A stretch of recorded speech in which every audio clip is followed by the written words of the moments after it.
Seven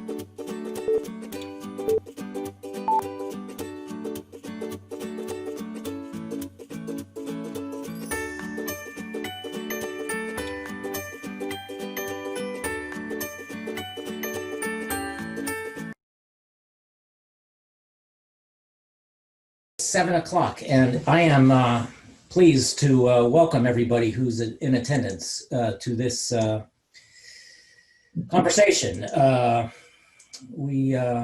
Maybe only I call them BeauShow Convos, Beaufort Picture Show Conversations, hashtag, about the movies that we wish we could have shown in person, right? We have been on a little run of documentaries. Now, if you remember, our last in-person showing was the documentary called Maiden, and it was a big hit. And our most recent BeauShow Convo was a documentary about Toni Morrison, and it was also a big hit. This documentary is about, I guess short version, you'd call it food.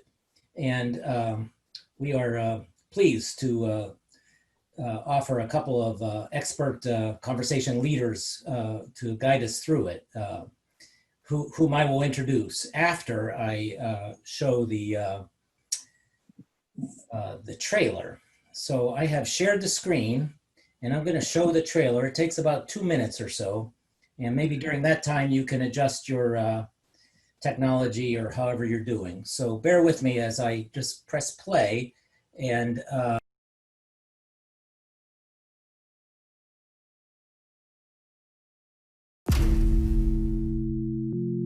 this all started with a promise that we'd leave the big city and build a life in perfect harmony with nature, like a traditional farm from the past. Here we are, Apricot Lane Farms. Molly and John are very happy about this. What do you think of this, Todd? This is what we're fighting. Our version of a farm would be different. Plants, wildlife, livestock, all working together. Here they are, Emma the pig and Mr. Greasy the rooster, friends for life.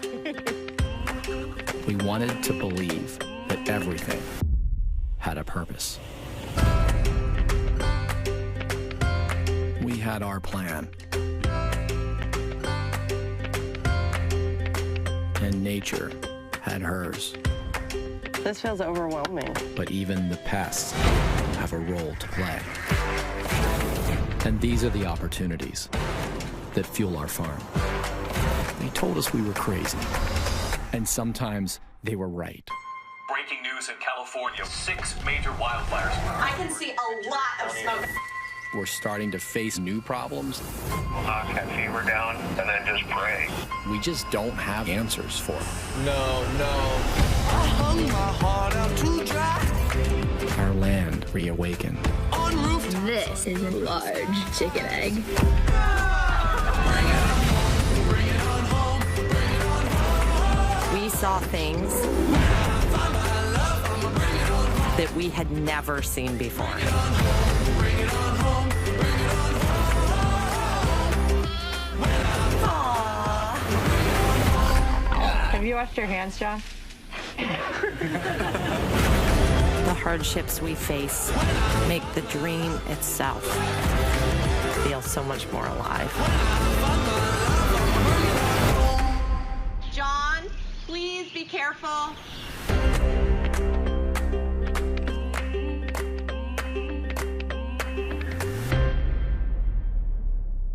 Nice to see everybody tonight. So I'm here today to introduce Catherine Elkins.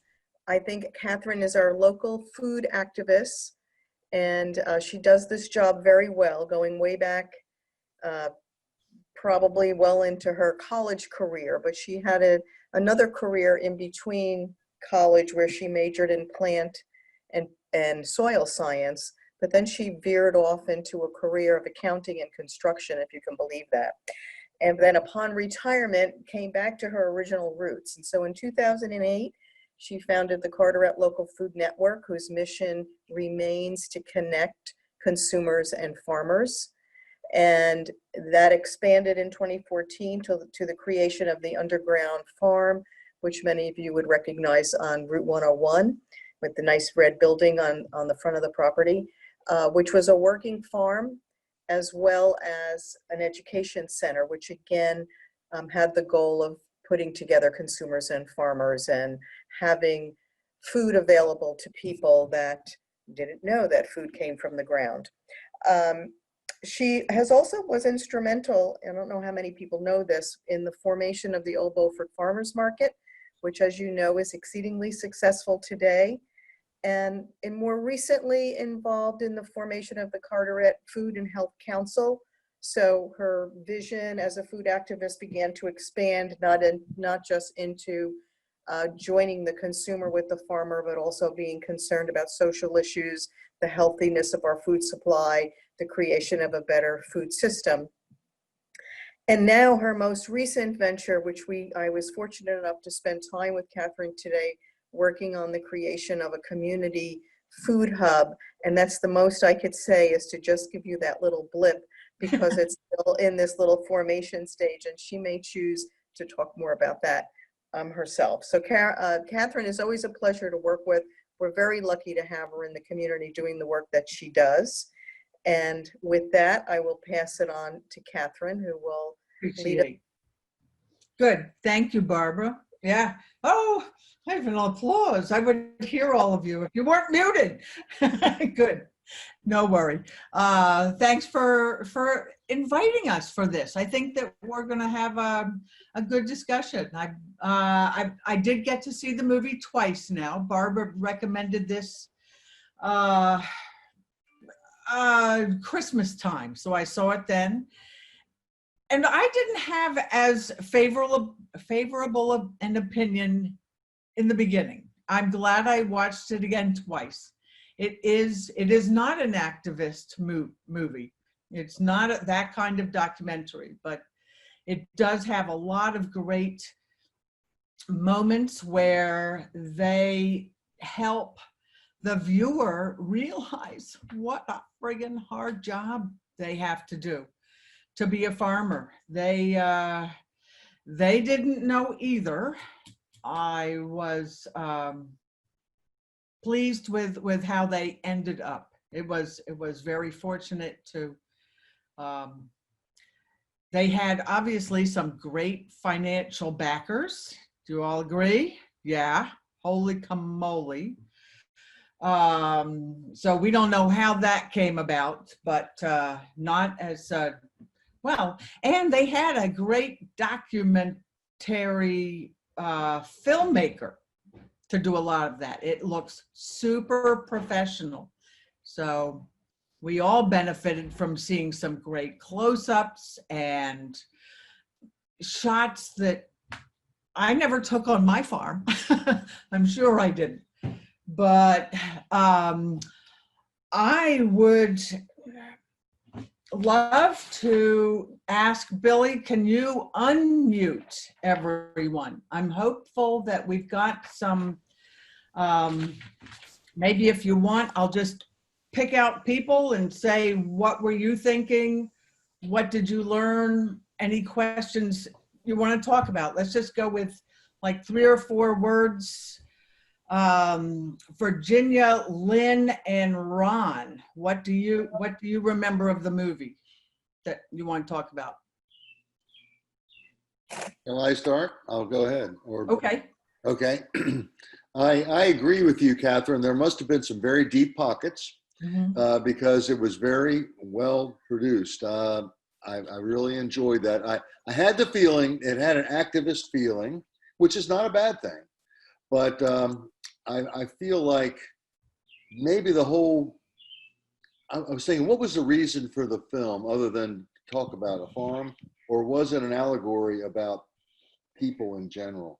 If you allow them to be good, bad, or indifferent, eventually you get a balance of society, warts and all. So I don't know if that was behind the scenes, behind the director of the movie, but I was fascinated by it and I thoroughly enjoyed the flick. Cool. How about Lynn? You go next. Oh, no. Muted. She's not mute. She just needs to turn it up. Oh. Nope. Lynn, we'll skip past you and we'll go to Virginia. I think primarily, I didn't know what to expect, but I thought it was beautifully filmed. That's the part that really got me. I mean, I didn't expect to see all the the additional nature, shall we say, besides all the farm animals and plants. I also thought it was rather touching. I mean, it kind of glorified it in some way. I mean, they struggled, but they never really had mud on their face or anything like that. Not much.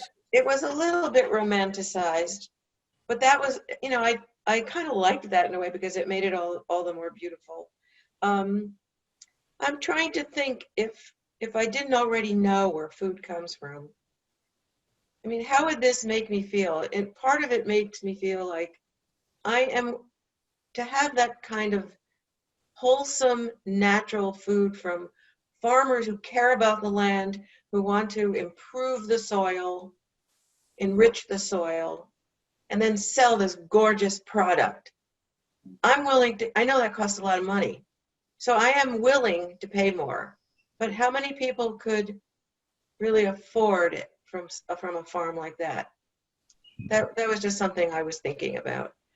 But all in all, I loved learning about them and their struggle.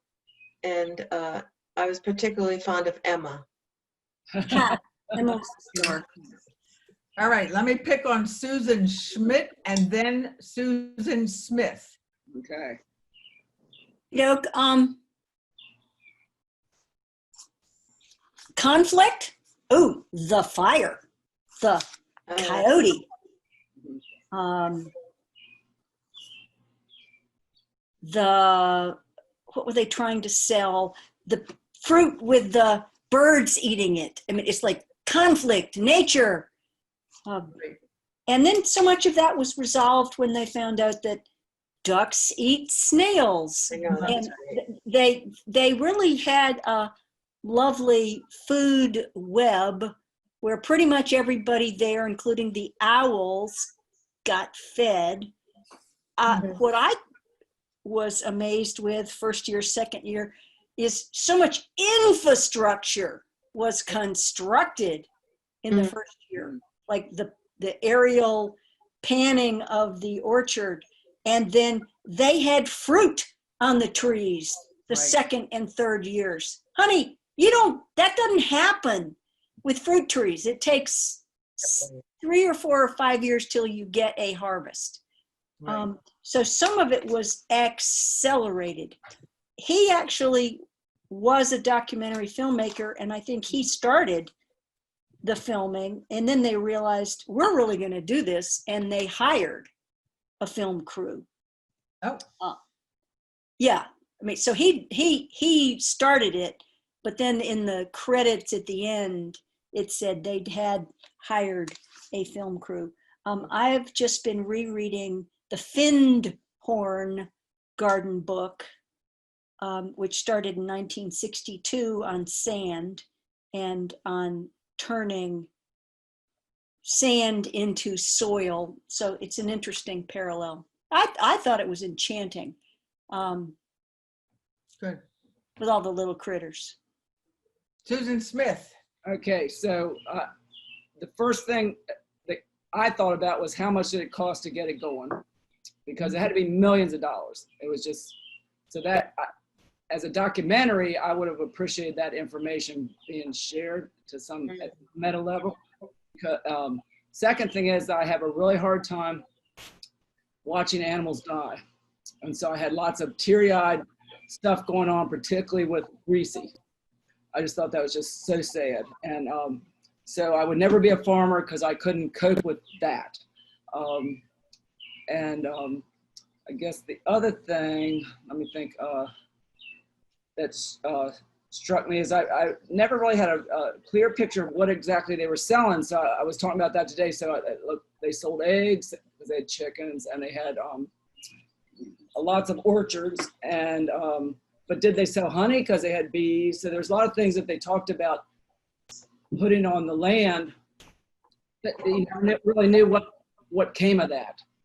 And so how did they become profitable? That was never really answered to me. After right. Their mentor who died, who gave them such inspiration in the beginning, he was there for several years, so why didn't he answer the questions of the ducks can eat snail? They felt betrayed because he died on them. But good, wouldn't you have gone and had a little interview before he passed to find some of the answers? So anyway, I was engaged in the whole thing, but I just thought there was things they could have done differently. Okay.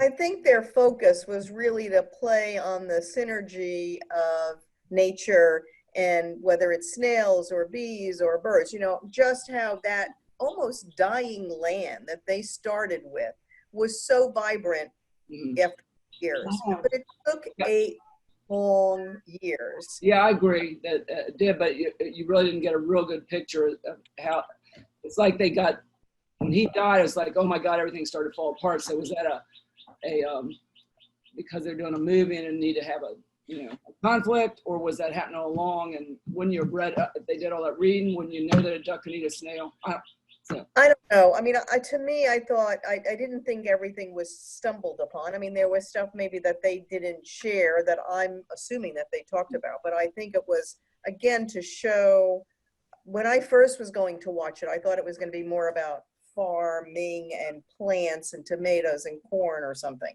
I didn't expect so many animals, but then you realize what all the animals are doing, and we are to assume, I think, that yes, they probably were selling honey, and yes, they probably were doing something with all those, selling piglets or having somebody process pork. But they didn't share all of that. I think it was more just to show the absolute synergy that was needed to have to work on a farm that was very natural, that really depended at the highest level of nature and not something like chemicals to get them from point A to point B. And I agree, it had to have been very expensive, even for them to say, that they shot that whole, they spent their whole first year budget in 6 months because they created, that state-of-the-art composting area, and it was also a beautiful farm, and we all the way that it was planted. And I meant to go on, I just didn't have a chance today. Maybe I'll do it while we're sitting here. I'm curious if anybody has gone online to see what the Apricot Lane Farm is doing today. Anybody has done that? I did not. They're doing good things. They're still in business. They didn't mention honey, but I'm sure they're selling it. So they still have things, lots of things for sale. They're still rocking it. And woofers and tours and stuff. That's right. Yeah. What is it worth on Zillow is what I want to know. I'm not going to look that up. It was in Moore Park. I did notice. So maybe somebody can Google around and find their farm on the top on the map. I'm going to ask for a couple more here. Ron, and is that Tom Frank or Patty Frank? Tom. Tom. Okay, Ron first, then Tom. Ron. Now you've heard from me already. Lynn, can we hear you? I see where you are. Yeah, Tom, then you. Well, I have not watched the film. Okay. But I've been quite interested in people experimenting with sustainable farming. And I got to know a guy at Wake Forest named Fred Bonson quite well, who has written some really interesting books about kind of spirituality in the land based on his experience working the land. He's one of the only guys with an advanced degree that I've known who went back to farming. And it he gave it up to write books, by the way. Okay. But it reminds me a lot of people who have idealized going back to the farm over the years. A lot of utopian communities going back to the farm to reconnect with the land, grow their own food, and learn, as somebody said a minute ago, where food actually comes from.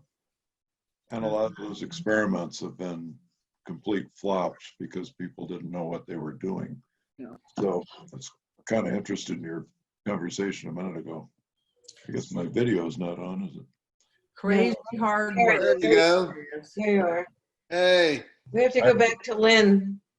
Yeah, is Lynn, are is you my there? audio working? Yes. Now it is. It Yes. is? Okay.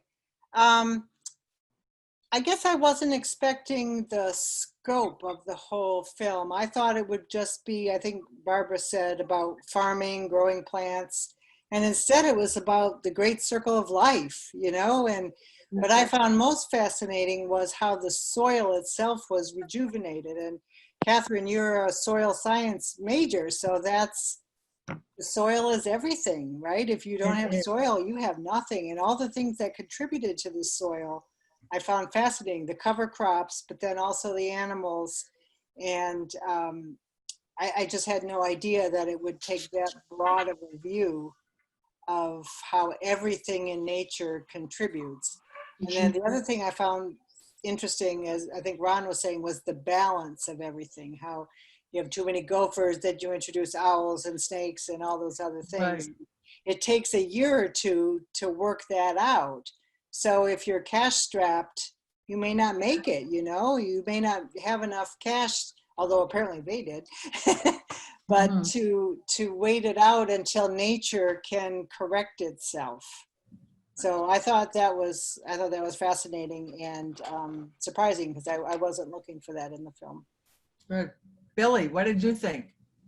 I'm going to pass, as I am still ashamed that I could not play the trailer correctly. No. Well, we've also got Vic and Laura, but Laura's muted. Maybe Vic too. Anything to say, Vic? Yoo-hoo, Vic. Laura. They may not be there. That's okay. Yeah. That's okay. I was impressed with their effort at Alan York's suggestion to go take diversification to such an extreme. They said like 70 or 80 different stone fruit trees. Just so, that doesn't include even apples. And so I think that was surprising. It was, I didn't see, I'm sure they had them. They had a sort of that pergola in the middle, and they had some, it looked like other vegetables growing. They didn't focus on that at all. It's just sort of a home garden. They were really working their butts off to make the market effort happen. So I was impressed at how they could keep that much diversification going. There's a problem you can imagine with monocropping. If they got a disease in there that would affect stone fruit trees, got a problem. They're gonna have, it might work itself out. You know, like the snail problem worked out, or the gopher problem worked out, but that could be kind of devastating. It looks to me like they've sunk a lot of their time and energy and dollars into the fruits. The eggs are ongoing and daily or such, but and I was kind of, telling the truth, I was looking at it saying they didn't have, who was it that said they had a lot of infrastructure? I didn't think they had a lot. I thought they had that vermiculture barn. They've got a lot of fencing. They certainly got a tractor that can move soil around, you know, sculpting that pond or terracing the the orchard. But, they didn't have greenhouses. They didn't have big barns. I bet they had equipment barns and, Emma's house and a couple of chicken houses, but I thought it was pretty light on infrastructure, actually. One idea. But I think I liked the message a lot, as lots of you did too, that living with nature, letting the sheep trample the grass and poop under the trees, and it really does, it is a web, it is a circle, and I think they're going to be a successful circle. The guy, Alan York, apparently did most of his biodynamic farming in wineries. That was his main effort, and yet he didn't persuade them to, not that I saw, put in any grapes. Yeah. Anyway, maybe there were a lot of grapes in the outside of Los Angeles anyway. I had a question. What kind of cows were those? Fuzzy. Yeah, I don't know. No, they were Highland, an old, rare breed of Highland fuzzy cows. Mm-hmm. Anybody want to agree with that? They were definitely Highland fuzzy, yeah. Highland fuzzy. I'm writing down. Okay. Highland fuzzy. And what a great use of a drone photographer to be able to see that shifting and changing over the years. And has anybody seen anybody with one of those vermiculture bins? They're really impressive. I saw one up in Hillsboro, and I think it was in probably 100-foot long, boring little single-story shed, and this pit in the middle, and there were a stunning amount of worms. Obviously, the worms that they're using for vermiculture are kind of on the small side, but that compost tea is what changed that soil. That's right. To be something vibrant and useful to humans and animals. I don't know who could have possibly been living there otherwise. You guys have any questions about what they were doing, or? I have a question. Yeah. My question is, bringing that film to Carteret County, is there anyone in Carteret County who is doing a similar effort on a farm? Much smaller degrees, sure, but sure.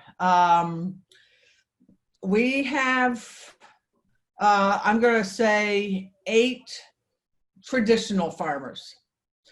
People who have been farming since the 60s, since the tobacco buyout, since they got tiling in their fields, something like that. And they are devoted to row crops and probably tractors and chemical fertilizer, pesticide, herbicide. That's what they're used to doing. They know that. Garner, Simpson, Willis. Yep. Winbury, Guthrie, used to be Meadows, and Merrill. Yep. So then there are younger, I'm going to call them all younger, newer farmers doing hydroponics. So that's not taking care of soil. Hydroponics apparently will never, well, the recent discussion about, can a hydroponic lettuce be organic? I'm feeding it organic stuff. And the answer, I think, has turned out to be no. Organic means we're feeding the soil. No soil involved in hydroponics. Might taste good, might be really nutritious, but it's just semantics. But we do have some new farmers that can be cultivated, so to speak. I think that Schenck is doing a great job with their chickens and their pork. I think the pork is brand new for them. So they're taking care of their soil well so that they can take care of their animals. As far as farmers with produce growing, there's Twisted Willow and Gray's Farm and Longleaf Farm that are on their tiny sites able to hand pick, hand harvest, take care of their crops on a smaller scale. And pick off bugs. Hand pick off bugs. Anytime you want to volunteer for a farmer, they'll pick off little bugs. They'll take you up on it. It's a mean job actually, but it's a very effective way to get rid of them. Yeah, Bill. May I ask, since you mentioned legacy of tobacco farms, have any farmers in Carteret County converted to vinifera grapes and get some wineries going up in this joint, or is the soil just not going to do it? We have Lake, I think it's called Lake Country Wine in Newport. Mm-hmm. So I've had it once. Needs a couple more years maybe, but that's the only one that I'm aware of. Anybody else know of others? I just asked because, you know, we some of us came from the Yadkin Valley where they have gone great guns, I guess, so to speak, turning old tobacco farms into delicious, you know, Italian and French grapes, grape fields. And, you know, it takes several years, but right. Anyway, I guess the only thing I see down here are, you know, the sweet wines that maybe grow in the Outer Banks. But I wondered about Carteret County with all the other more lush. There's a challenge with good farmable land in Carteret County. Yeah. A lot of it is way too wet to mess with, and we don't necessarily want to mess with it. It's there for a reason. We need protection. We need those, whatever the little grasses are that grow in the wet, to protect the shoreline. So I don't want to see necessarily more draining going on. We do have, and everybody, I know Susan and Barbara know this, we have the largest farm east of the Mississippi River in Carteret County. There's a big piece. Up near, yeah. I've been there. It's amazing. It is impressive. And they keep their big promotion, I think, is that we can pinpoint where to apply our chemicals. Yeah. That's wonderful, but when you're dealing with a property that large, I would hope you would be able to pinpoint. Otherwise, you'd go out of business. You can't apply that much. And they are, I hope they're doing as well as they can to protect our waterways. We've got a lot of precious water up there. So that actually skews a lot of things in when I start talking about Carteret County, because when you add in all the farms in Carteret County and how much profit happens or how many acreage in Carteret County, we are off the charts. Yeah. But if you take out open ground farms, we're in a different scenario. And that's mostly like pig food, right? I mean, corn and soy. Right. I believe it is. It's not for. A couple of times they've experimented with green beans. So, and that's good for the soil. That's a legume. It adds nitrogen. So, I hope they were pleased with that result. That beyond underground farm, if you've been to that location, there's a large farm in the back, 300 acres. And they had good success with beans a couple of years. So That does not have as many pests. There's not as many chemicals being sprayed around for that. I think corn does have a pest issue, and so even though they're applying very limited fertilizer and pesticides, they may do a lot of aerial spraying in open ground for the pests. So too bad for that. Oh, Excuse go me, ahead. yeah. Comment, yeah. I have an old friend who had owned some tobacco land, and my understanding is old tobacco fields have persistent pernicious poison for decades. So being able to put a winery on top of a tobacco farm seems to me scary. The other thing is today there was a maybe Supreme Court decision saying, yes, Roundup does cause cancer. And I'd like to see the small-time landscape contractors in Beaufort stop spraying Roundup on the lawn that's upwind of me. Can we ban such products on a small scale and on a large scale? I have no idea. I've been concerned about the mosquito spraying that they pump into the air, and haven't gotten anywhere on that one. So I don't know about the Roundup in the ditches or on the yards. Beaufort last year used pyrethrin, which is chrysanthemums. The county used Monsanto. Okay. For mosquitoes.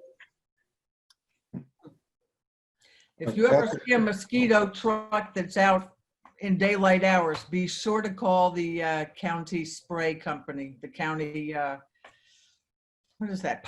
Not Public Works. Yeah, I think it would be Public Works. Yeah, Tom. Oh, Catherine, what's your overall view of our food system? Our food system in Carteret? Well, or even more broadly than that. Do you, and one question that I think persists in people trying to start more local farms and so on, instead of commercial farms, can we have a realistic balance between local produce and mass-produced produce? Is there a trend one direction or the other? What's your read on? I would think that to answer the second part of that, I believe there is a trend. I think I've been working in Carteret long enough to notice the trend, and I'm pleased with it. Yeah. So I am confident with that answer. I think that in Carteret County and in North Carolina, I think the answer to the state of the food system is that it presents lots of opportunities to improve. Yeah. And I think that we have put the infrastructure in place to begin to address those issues. Of course, these are both at the county level and at the state level. These are issues that require basically volunteers to pay attention and show up and express opinions. State employees, county employees who are, looking at the clock going, oh, this 12 to 1 meeting is chewing into my lunch period. I'm out of here because they're running over. I think a volunteer would be a little more forgiving. So find the food council, offer to assist them, collecting data, handing out surveys at grocery stores, phone calls to research. The one I was just working on the other day was refrigerated trucks. I don't know. Does everybody here know Robbie Phillips? She's the director for I'm going to say it right. Carteret Long-Term Recovery Alliance. Oh, right, yeah. She's a pastor at that church in Beaufort, Grace Presbyterian, and she is also the director for this organization, which started after Hurricane Florence, realizing that we can't rely on our government to save us. Huh. Many times, and not in this case, where we missed information, people were hungry, you know, the government will pay Duke Power to drive trucks and fix the power lines and scoop up the trash, but managing a hurricane disaster is not something they did well. So this group, and Robbie Phillips is leading an effort to figure out where we need help. Where are the places that need the help the most? Do we need, I mean, the fire stations turned out to be a place to go, or the churches. So food, faith, and fire is a FFF to remember. But that's an example of what the food system can be doing, should be doing. Yeah. They're able to help us step back and say, we have 10 food trucks that show up throughout the month. What are they bringing to our citizens? Is it good? There's a good question. Yeah. And is it getting to the right people when they need it? So that's the sort of bigger picture of a food system where the challenges are there, no doubt. But if the people will lead, the leaders will follow, kind of thing. Yeah. That's where we are, I think. I missed a comment a while ago, the beginning of it. Is there a large commercial farm in Carteret? Is that what somebody was talking about? There is. It's called Open Ground Farm up on Merriman Road, north of town. You can easily see it on your Google. I know where, yes, I know where that is. Yeah. See it from space. Yeah. Former shuttle landing backup. But that would be exciting, huh? Oh. Wait, is that true? That's an Yeah, interesting factoid. Yeah. I like that. Where's the, you know, when the flooding was so bad a couple of years ago in eastern North Carolina, there was a lot of talk about the giant pig farms. Yes. You know, polluting the rivers and they do. Uncontrollable. Luckily, how close are Yeah. those to this area? We don't have any commercial poultry or swine operations. Yeah. We just don't, thank goodness. Yeah. But are they like one county over, or? I believe so. Yeah. I look for them when I fly out of Newbern, and I don't remember seeing anybody in the Newbern area. Yeah. But it's only one more over Lenore, Duplin, so they're close by, and they will flood badly when there's enough water. There's just nothing. Right. We're downstream. We can't. Well, I don't know. Can we? I mean, here's a question for the Food Council working on food systems. Do we need those operations? Right. People like bacon, man. Bacon is I everywhere. love bacon. I know. I'm not shy to And the admit it. pig. Yeah. Well, I think the inspiration to work with the soil and the organisms in the soil and the critters in the trees are vital to success in this kind of farm. Can we? The argument often is, oh, you can't feed the world on organic farming techniques. Is that our job? Who signed up for that job there? Iceland does it. Iceland feeds the world? not the world, but they feed their country. Else, you know. Iceland is all organic. Everything they grow there.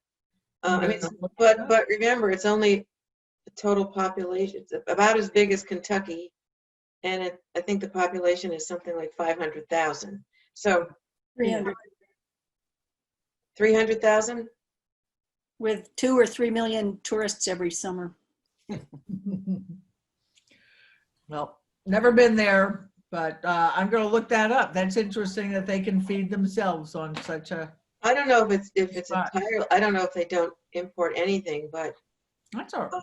We visited dairy farms, and anyway, it's what we learned. Everything's pretty clean. It's pretty clean there.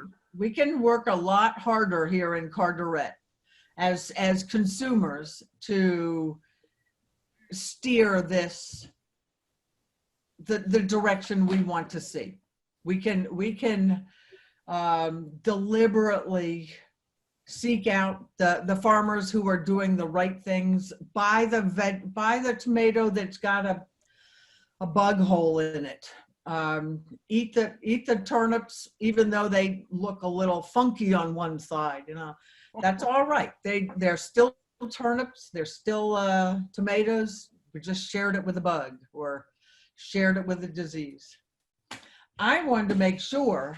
Let me just ask. Any other questions? Topics to bring up. Could you give just a 2-minute description of the groups that you work with, the Carteret Local Food Network? Yeah, sure. I know there are some people here on the call on that, and then the council, how their missions are different. Thank you. Sure. Both Susan Schmidt and Barbara Chapetta are part of our advisory council for Carteret Local Food Network. And Virginia? No, I'm not anymore. Virginia left us. I'm a supporter. I will do. And is Martha here? No, she is not. There was a Martha on the thing at one point. I think she left the call. Martha Prazucha, so she was here. Well, I did want to show you. Can you see that? Visit NC Farms. Oh, very cool. You have an app. Download it now. Copy it. Download it. You'll see why I'm promoting it. It shows you all the farms. We have the farmers markets, the pick your own, the restaurants serving local, the seafood dealers, tours. So make sure to get that and tell your friends how great this app is, because that will help the farmers hear that you're interested in what they're doing. It does take extra effort to drive to another store, but you're not going to get this fresh food. Well, I was going to say you're not going to get it anywhere. You did it. Thank you. But you can get it at the farmers market. You can go to the farmers market and get some of these farmers' product. You can sign up for Veggie Van on Carteret Local Food Network website. The Veggie Van has, I don't know, we might be sold out now that I say that. We have people who have signed up for a weekly vegetable produce box, and we're only shopping from local farmers. How much of it is kale? This time of year, nothing. Okay? I can say that safely. Yeah, nobody's doing indoor kale. You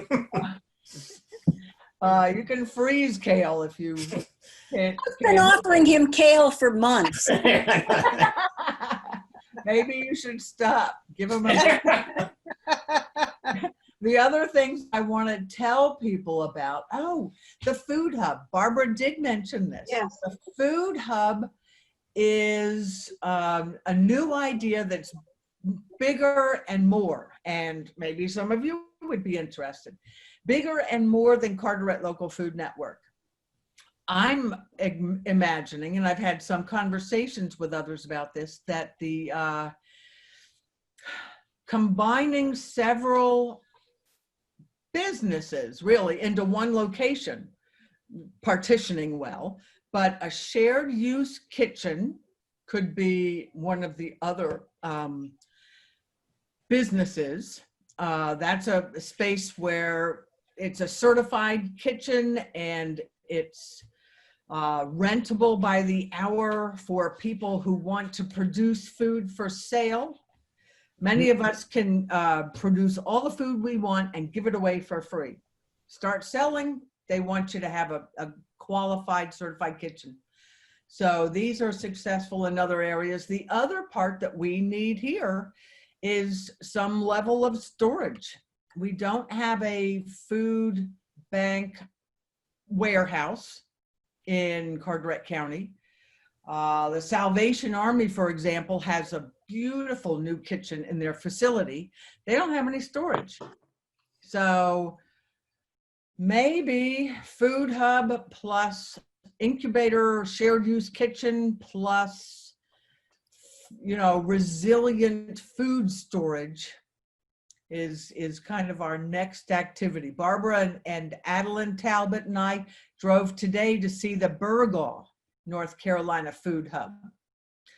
And what they do is they aggregate food from a dozen farmers, repackage it, and ship it. They do the delivery to the Wilmington restaurants that have already pre-ordered this.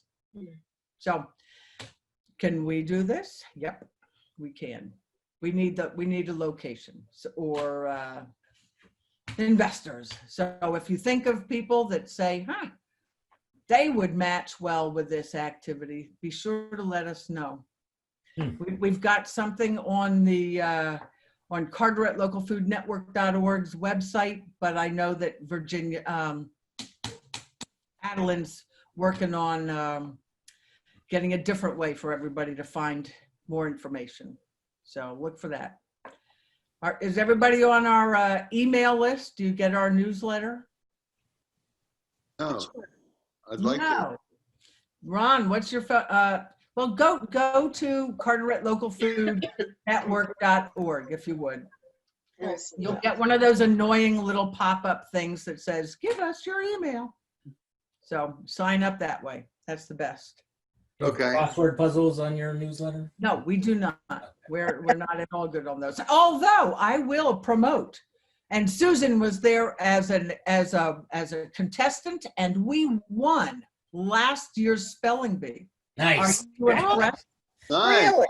We won. I've got this trophy in the other room. It's 3 feet tall.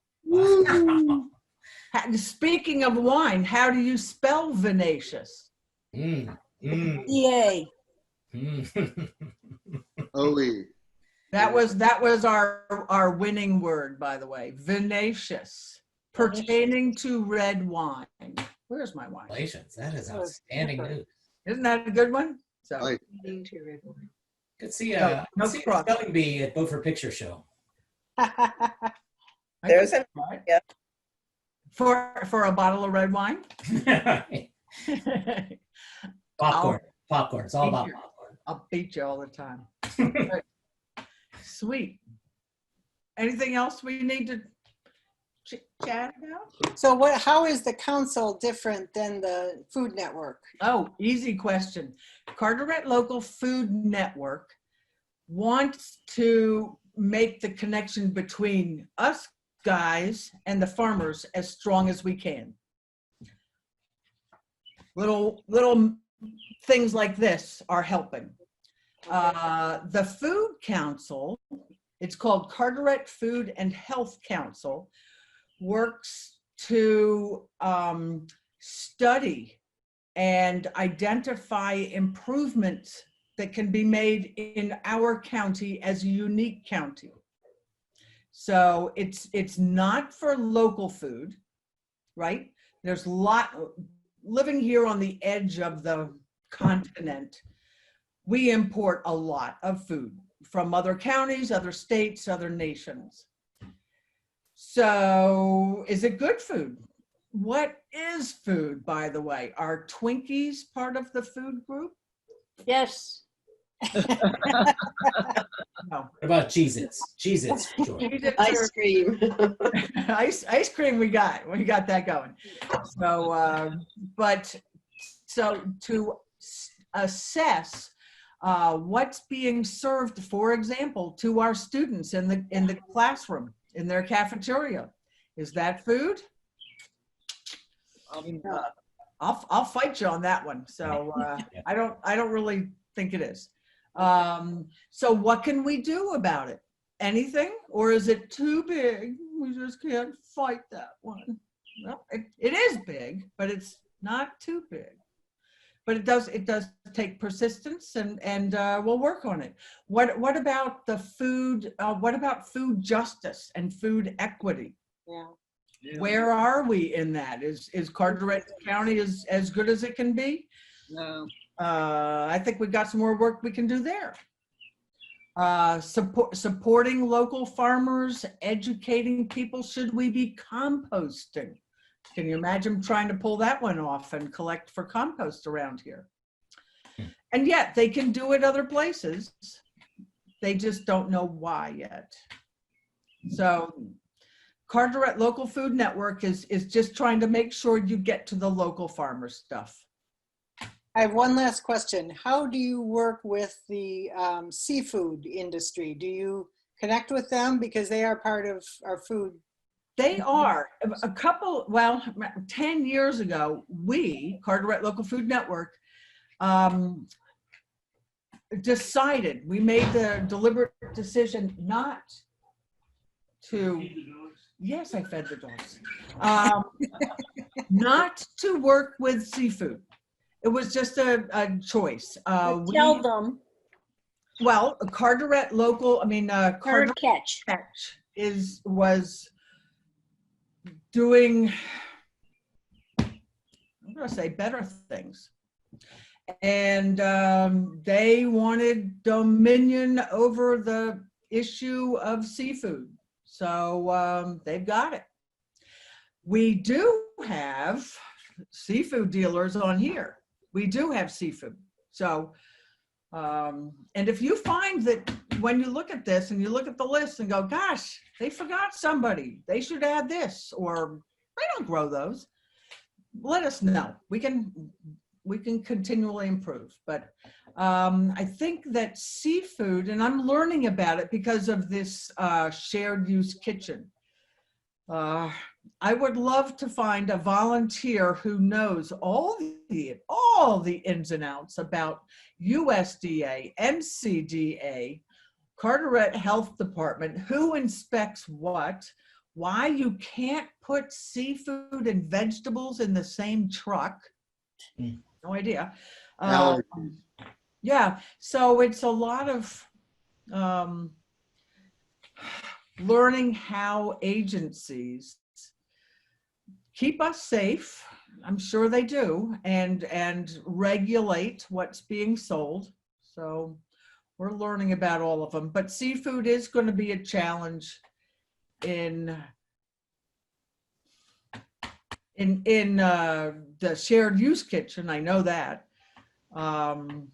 where we kind of primarily think of produce farmers as those that we help. And yet we've got Schenk Family Farm rocking it with chickens, eggs, ducks, and pigs.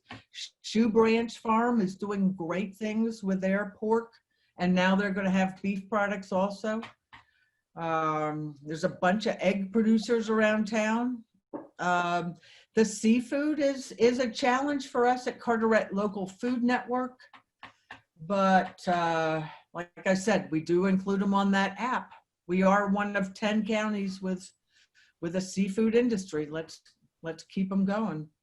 Okay, thank you. We sure don't want to be seeing, somebody had a statistic about how many people come as visitors and tourists and think they're going to the local seafood restaurant. Turns out they're eating Taiwan shrimp or imported monkfish or something. It's not local. It should be local. Remember that restaurant? What was that one called that burned down on Harker's Island? They used to have 2 different prices. One for shrimp scampi with the Harker's Island shrimp. Wow. Another one with a different price for imported shrimp. Wow. It'll be all right. Yeah. You get to vote with your dollars. Yeah. We do it all the time. 40 years ago, Captain Bill's Friday night didn't tell anybody, but locals could have all you could eat for $2.50, and tourists came in and paid like $8. Wow. But we were graduate students, and we'd just say, you know, they just kept feeding us till we couldn't eat anymore. Okay. 41 years ago. That was Mindy's dad's restaurant, wasn't it? I think so. Everybody goes to Mindy's at Friendly Produce, Friendly Market. Yeah. Oh, yeah. Yeah. Anybody know of any good restaurants serving local ingredients? We need some more. Well, what about Friendly Market? Are they the real deal? They're all local? No, they're not all local, but they're doing pretty good food. I think they have a lot of salt and sugar. Too much sugar. But they employ a lot of good people. I went in there the other day. I swear I saw 30 people working. Yeah, it's amazing. Impressive. Yeah, in the kitchen. Yeah. They do a good job. They have a cute little tiny garden. What is it? Maybe 5 feet by 40 feet out on the side of the parking lot. So it gives you the impression, doesn't it, that they're growing all their stuff. That's very clever. Very clever. Yeah. Please tell me that Shark Shack doesn't have shrimp from Taiwan. I don't know. May I send you out on a mission to ask that question? Well, I'll probably go there tomorrow, the next day, or both. So Okay. I'll do some Shark. Do some research for us, and when you find out, I mean, ask them what they sell that's harvested and from local. They can get on this app if they get the right answers. So that's true. Yeah. Hopefully that's worth something to them. Yeah. Catherine, I feel like we've kept you long enough, and had a good time. We honestly are honored at your spending this much time with us. It's been just it's been fun. Oh, really. Thanks everybody. Very good information. You all got to join me tonight. This Can was.